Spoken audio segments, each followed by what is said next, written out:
Hi, welcome back to the next video snippet from Ballads, A Tinker's Dozen, the video book. Today we're going to finish up the third story about the third song in the book. I will post under the comments section on the page the video of the song that goes along with the story.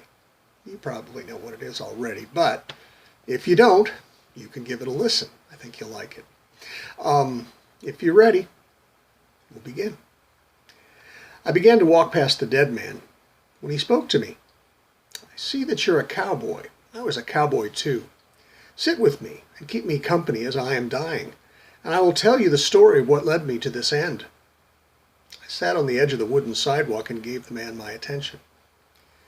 We had just run a little herd of Senor Villegas longhorns up from Catula to this evil town. I was paid my wages and headed straight for Rosie's and her fancy girls. I tell you, I spent an entire day and most of the next with those ladies. And before I met up with Senor Villegas' drovers for the mosey back to his rancho, I was determined to get drunk. I walked out of Rosie's toward the Bull's Head, and then all hell broke loose. I wondered what he meant. It was them boots and saddles, he said.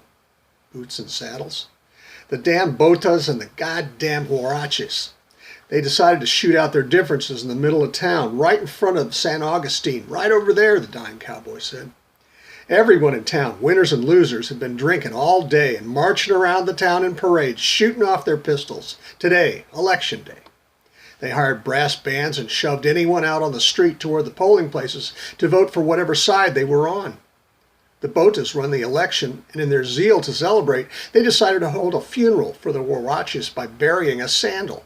The funeral parade was nothing more than half a drunken mob, with 100 riflemen marching behind the band, followed by almost half that many armed horsemen. They were followed by the huaraches, who had had their own band and their own parade and their own cannon. When the Botas got to the corner of Zaragoza Street and St. Augustine Avenue, the huarache hothead Francisco Garcia, maybe it was that bola bitch Concepcion Herrera, I don't think anyone will ever know, pulled a pistol, intent on blood. The Botas had riflemen on the roofs, and the shooting was worse than in the war. I was shot when I moved between Rosie's and the Bull's Head, and I lay there. I heard the trumpets of the Buffalo soldiers from Fort McIntosh, but they were too late to save me.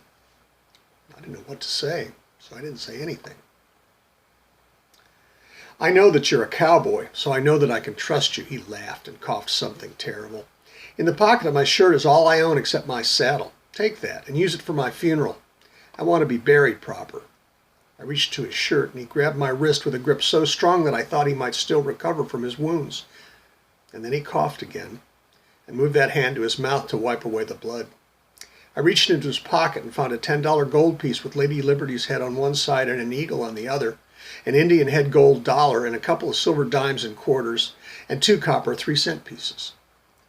Cowboy looked at me then and said, I want a proper funeral, with a pine casket, none of those with the trap door.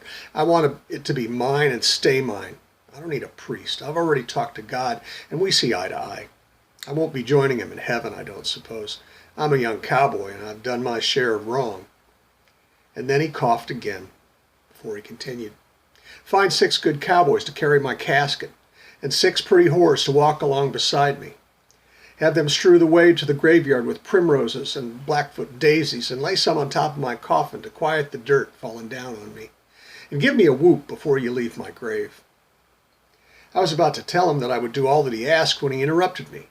Go get me a cup of cool water, he said, to wet my parched lips. I hurried into Rosie's and told the first whore I met what I needed. She went to the kitchen and returned with a pretty painted teacup full to the brim with water. She asked where she should take it.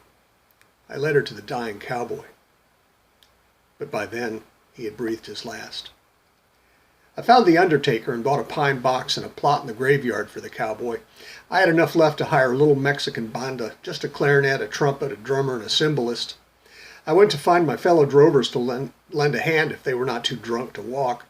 The little whore who had helped with the teacup of water found 3 of her sisters to walk along. But by the time we met up at the undertaker's, the whores had found some pretty flowers to toss on the grave. We made a fine little funeral that day, and as we walked to the graveyard, we attracted some followers, some who mourned proper, and a couple of drunken drovers who added little to the procession aside from occasionally shooting off their pistols and whooping loudly as the spirit moved them. When the coffin was lowered into the ground, the whores cried a little and tossed their flowers onto the wooden box. The grave diggers began their work, and the funeral party returned to Rosie's, where everybody got drunk, and a little bit of that there.